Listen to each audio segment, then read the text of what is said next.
the next dramatic effect in my life was a man I met by the name of Mr. Earl Schoaf, who introduced me to health and nutrition as a business and a product, who introduced me to network marketing, where you could start at the bottom and go to the top. Best of all, he introduced me to the idea of personal development. And here it is. You can have more than you've got because you can become more than you are. Success is something you attract by becoming an attractive person. Work harder on yourself than you do on your job. If you work hard on your job, you can make a living, which is fine. If you work hard on yourself, you can make a fortune, which is super fine. I started hearing those ideas age 25, and it revolutionized my whole life. First, I was excited about the product because my mother had studied health and nutrition all of my life. I was the beneficiary. So was my father, who lived to be 93. And then to discover it as a product and a business blew my mind. Then when I found out you could get rich with using just a few simple philosophies. Here's the first one that helped me get rich. Profits are better than wages. That changed my whole look at the economy, the look at myself, my paycheck. It was incredible.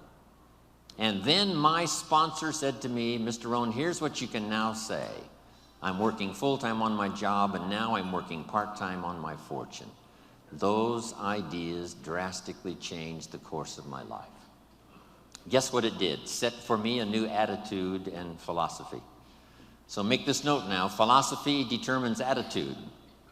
If you have the philosophy and the attitude that here's my chance, even starting part-time, to invest in the idea of fortune making, because you can lay the foundation for fortune making. You don't have to do it 8 hours a day.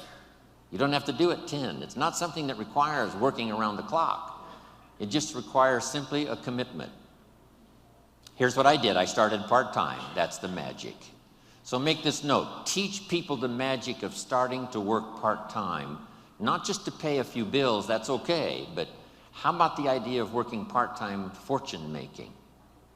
It changes everything. It changes how you talk. It changes how you invite. It changes how you treat your customers. It changes how you have respect for your distributors, laying the foundation for a career and then a fortune. It changes everything, your philosophy and your attitude. Then the idea of maximizing your part-time. Here's what I think I've discovered with those that have decided to work part-time. They've told us they were going to work 10, 15 hours a week, but here's what happens. They become part-time distributors. So I think here's what we ought to try to teach. Let's go full-time, part-time. If you're going to dedicate 10 or 15 hours, a week to the business, just fill up those hours with activity and phone calls and flyers and on the internet. It doesn't matter what you do. Start making the contacts, but fill up that 10, 15 hours. Go full-time, part-time. And the appeal to do that is strong if the appeal is, I'm not just working to pay a few bills, that's okay. I'm not just working to become financially independent, that is great. I'm working to build a career and someday a fortune. Now here's what's exciting about being part-time. It isn't long until you'll be sitting in a class taught by millionaires. It's the most extraordinary part of Herbalife's value that we can give to someone who joins. You'll soon be taught by people who've become extraordinarily successful from every walk of life that you can possibly imagine. It's worth that alone to join Herbalife, just to get in on the training, to see if it won't affect your thinking, your philosophy, your attitude, and change your life. So I met this extraordinary man, Mr. Earl Schoaf. He gave me these opening ideas for changing my life, building my business. It was absolutely incredible. Then I was a distributor for 7 years, and signing autographs one more time today reminds me of when I got my first autograph. Reminds me of when I took my first picture with somebody important and went home and started telling the story. That's why I probably linger a little longer doing the autographs than most people do, simply because I remember that first time. And I remember how important it was to me. On my trip to India, I started a program. We had some leadership classes as well as doing a seminar for the distributors and for the public. And I promised in the leadership classes that I would sign everybody's journal, not just the few who came up. But I took the time and we arranged it, and it worked like magic. A couple of rows at a time coming by, sign, say hello, look them in the eye. Sign, say hello, look them in the eye. Everybody in the leadership classes.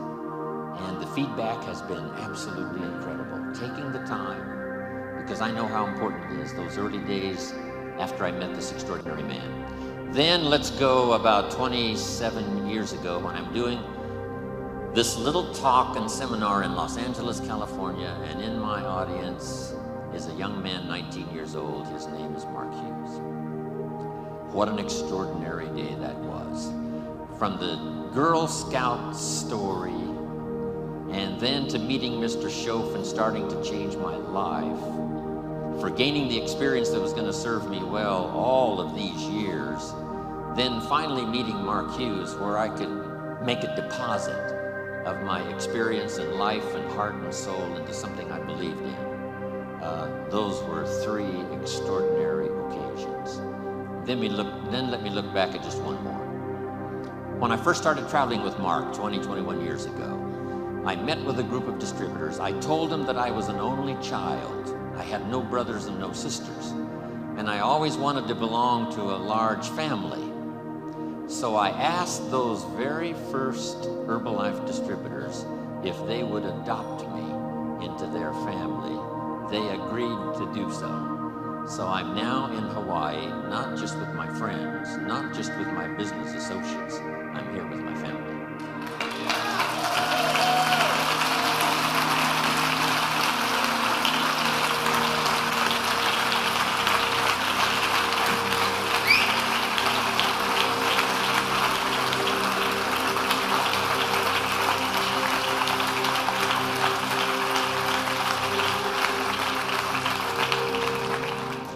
Now here's how the past becomes useful, not to live in the past and not to dwell in the past, but to borrow the experience of the past, and then here's the second part, invest them in the future. We sometimes make the comment, he has a wealth of experience, and see, that's experience is wealth. What we've been through is a treasure. What we now know is so vital, not just to ourselves and our families, but to the people we're going to meet in the future, and the ones we've helped to change their lives up until now. So the past is valuable if you gather it up and invest it now into the future. That's part of our exercise here these 4 days, remembering the past, using it as an investment for the future. Now here's the second one. We look back, yes, but now we look ahead. We look back for experience and we look ahead for inspiration, setting our goals, your family goals, your business goals, the person you wish to become, the skills you wish to develop, the people you want to meet, the places you want to go, the experiences you want to have, building a financial wall around your family nothing can get through, the health you want, the person you wish to be. All of those goals are important. Here's what my mentor taught me when I was 25, for your notes. He said, if you have enough reasons, you can do the most incredible things. He says, Mr. Rohn, I think you've got the experience and you've got the skills and you certainly have the desire. Here's what you might be lacking, a long enough list of reasons. Reasons that drive you, reasons that get you up a little extra early, reasons that keep you up a little extra late, reasons that make you a team player, reasons that make you solve the dilemma of your own challenges and then start helping somebody else with their challenges. Reasons, that's what makes the difference. In an Herbalife, we've got a lot of reasons based on our history and based on where we are. I think part of our reasons for the future is going to be just a little revenge, right, John? A little revenge for the people who said we couldn't do it, for the people who said we wouldn't last through the 3 years of transition after Mark died. It's going to be such a delight when we get the report that we passed 2 billion, right? And we're going to get on the phone.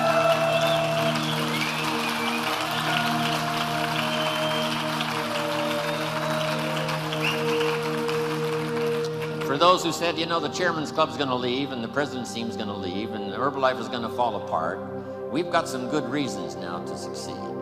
And for those who said we wouldn't make it this far, for those who said now that Mark is gone, the dream is gone, we just can't wait to get to the 2 billion. Then the 3 billion. No telling who we will get on the phone and call and tell and show, and the pictures and the photographs and the albums we will have by the time we reach 3 billion. Our enemies will choke on all of the stuff we will have.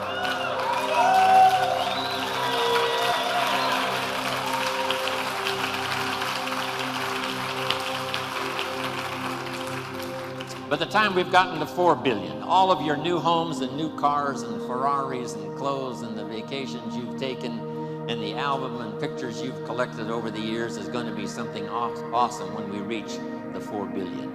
A bit of revenge. Old Testament says, God says, vengeance is mine, all mine. No wonder he wants it all. It feels so good. If I was God, I'd want it all. Then I can't wait for the day to come when Michael Johnson walks on the stage, and after we've gotten the final accounting, and for the goal that he worked so hard for, and the staff that worked with him, and all the stuff we've accomplished, especially this past 9 months and in the next couple of years, when we present him with a refined accounting in a well-bound book, and when he opens it up, Michael Johnson will read, "We have just reached the 5 billion, Mr. Johnson."